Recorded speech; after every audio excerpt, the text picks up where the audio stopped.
as a young girl, she rubbed shoulders with children of high-ranking officials of the Third Reich.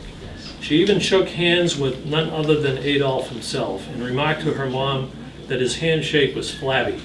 Her mom asked her if she would please keep that observation to herself. Now here is B to tell us what life was like in Europe and Germany after the war was over.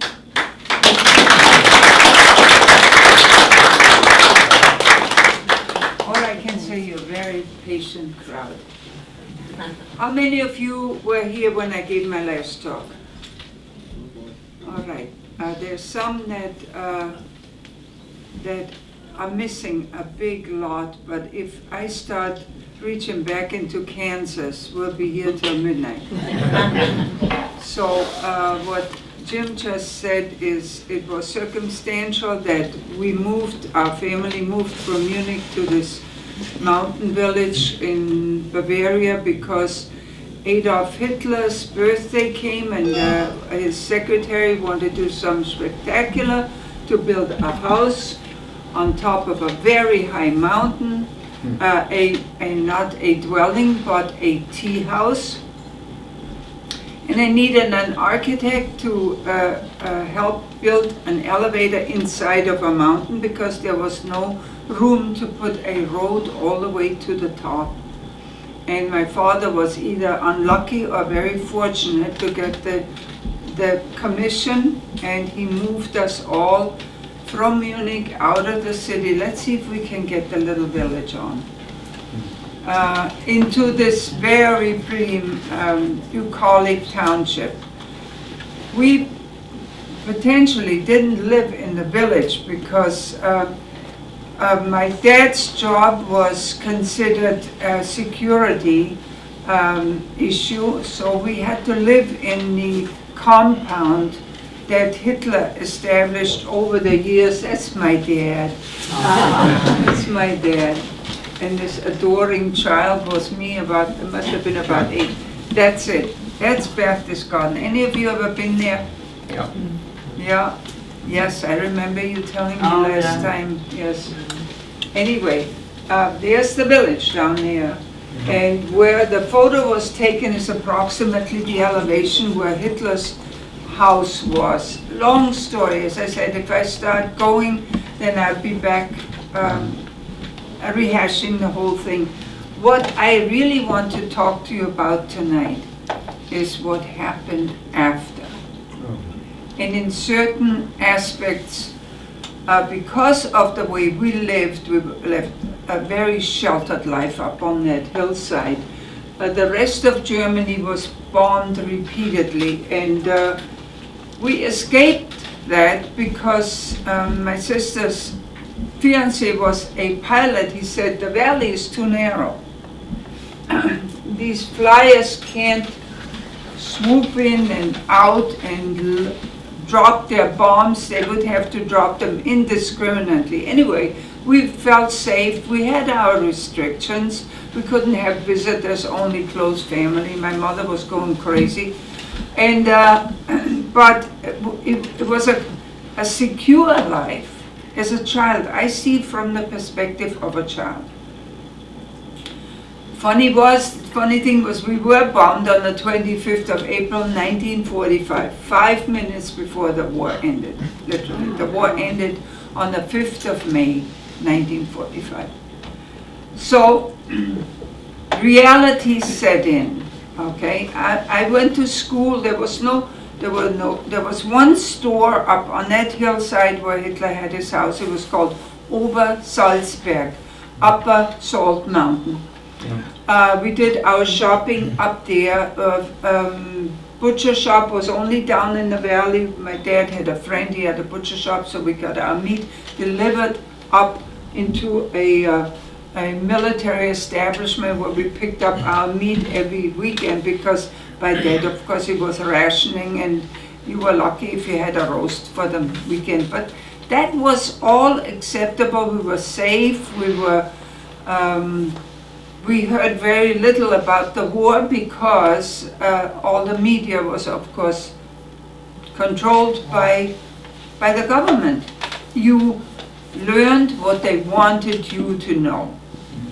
There were some people outside this very restricted area, and I won't even doubt that even in a little township in Berchtesgaden there were people that had radios that they could draw in, BBC and other informative channels that were saying other things than what we were told. But we were told the Germans are winning and everything is wonderful, and until Hitler made the colossal mistake to go to Russia, and that was the beginning of the end. Once again, I get sidetracked. I get so involved in this thing. All right, after the bombing, and maybe I told you we were excused from school on the 25th of April, and we were rushed up onto the hill, and we had underground bunkers, air raid bunkers. My mother never would go in a bunker. She just, I don't know whether she was claustrophobic or not, but that particular day she must have had sixth sense, because she went into the bunker with the papers. She had papers ready in the bag, so she grabbed her bag, and she was fortunate enough to think that we had feather beds. You know, we slept with duvets, tossed them all down into the cellar for some reason or other. Everything else was left. So when we came out of our air raid shelters, and my dad found me in the particular one where they brought us to from school, he told me right off the bat, the house is gone, but mother and your sister are fine. Okay. It was devastation. I look at pictures of Mehr, Oklahoma, and it looked something like that, only it wasn't wood that was on the ground, it was cinder blocks and bricks and roof tiles, but it was total destruction, okay? What we had left was in the cellar, the feather beds and mother's canned goods. She would can vigorously.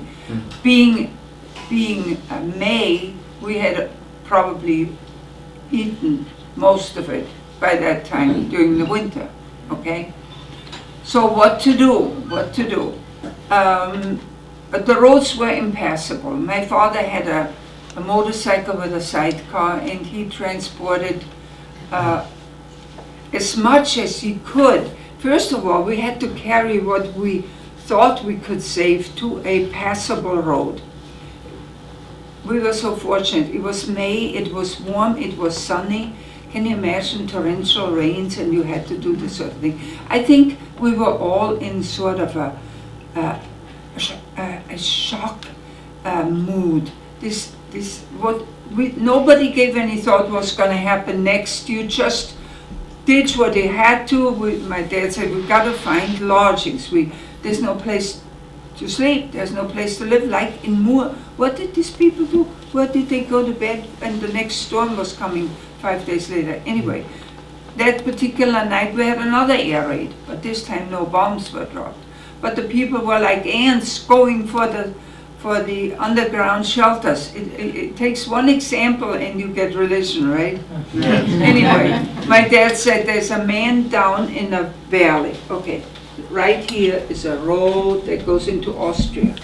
Right there. Over here is a township called Salzburg, and that's in Austria. And let's say down here by the river, by the way, there's a river here. That's why the fog follows the water on the river.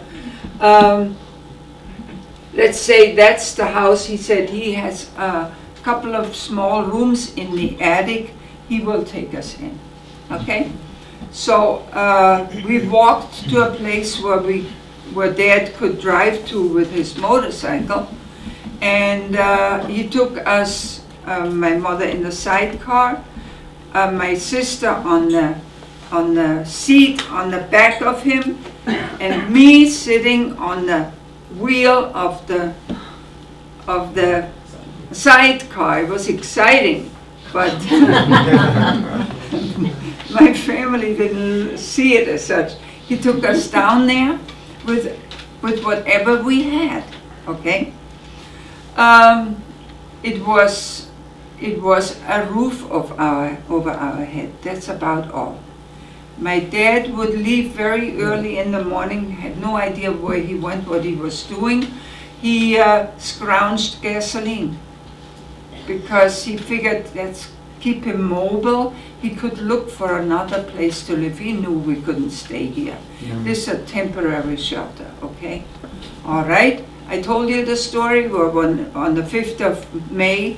It was a beautiful day, like today. We heard this rumbling because the highway was right out there, okay?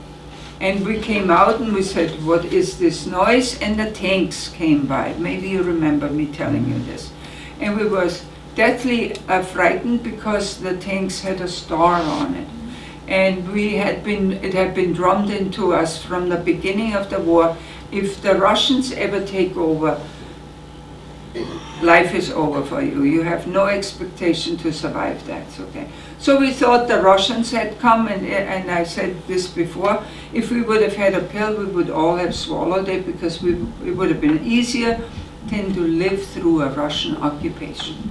And I tell you, the people in East Germany, in Poland, in Czech Republic, in all these countries that had been liberated by the Russians, they would agree with us. It was sheer hell, okay? The Russians were vindictive, and I don't blame them because they had been assaulted and taken over, and they had every reason to take it out on the remaining population. Anyway, we moved in there, and with a star on the thing, and then on one of the tanks there was a black soldier, and we finally said, no, the Russians don't have Negroes in their army. Okay, so it's got to be the Americans. We were never so glad in all our lives that it was the Americans, okay?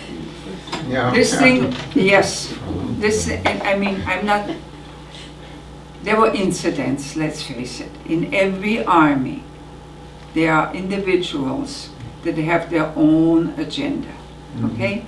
And maybe I told you this before, just shut me up if I'm repeating myself. There was a soldier, and he had wedding rings lined up on his tie. And I'm sure the woman or the man that he took them from didn't say, would you like my wedding ring? I really have no use for it anymore. I'm a widow, I'm a war widow, I don't need my ring anymore. Yeah. Anyway, across the street from us there was the river, there was a camp, a labor camp for, when I say labor camp, it wasn't forced labor. It was just a camp for laborers, okay? And there were women there, waitresses and cooks that cooked for these men that were building the bunkers up on the hill. We would hear them scream at night. I had an 18-year-old sister. She was petrified. My mother was petrified. I was 12 years old and naive. Believe it or not, 60, 80, no, let's put it this way. 78 years ago, a 12-year-old was a child over there. And I had no idea why you would have to be afraid. But it was very, very hard for my mother and my sister. I remember one incident. She worked for a construction company. And of course the headquarters up on the hill was gone, bombed. They retreated to their original point in the vicinity of Salzburg in Austria. And the path to that little town was going through a bucolic valley with a little brook running through, a sand path. Couldn't even drive a car down there. And my mother said, go with your sister. I mean, she wanted me out of her hair. Protection I certainly wasn't providing. So the two of us hoofed it through the mountains to that village, and my sister got her last paycheck. A long walk, couple of hours, okay? On the way back, a tank, believe it or not, a tank came up this wall. And there was in different locations, there were little benches along this little path because people got so tired walking this street, they had to sit down. There's an old woman sitting there. And there's my sister, and I could tell she was deathly afraid. And this old lady said to us, "You afraid, girls?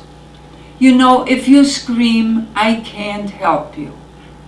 Well, that was the most encouraging. I couldn't figure out why I would scream, but my sister certainly knew, okay?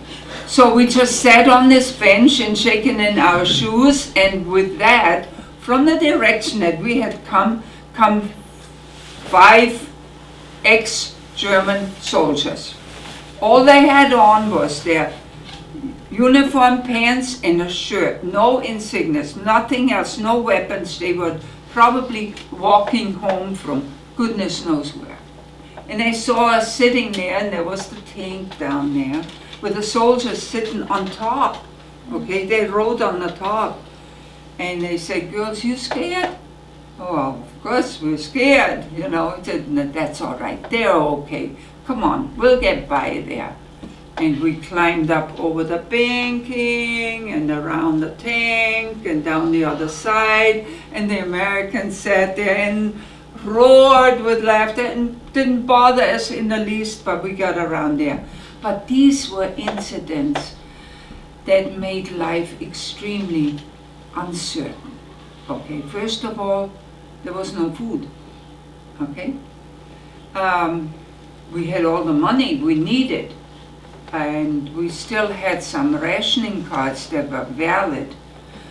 But because we were new in this community, we came from up on that unholy hill, and everybody in the village thought we were an elite people that lived in a lap of luxury, had everything we wanted, okay, and really looked down on us as in every aspect.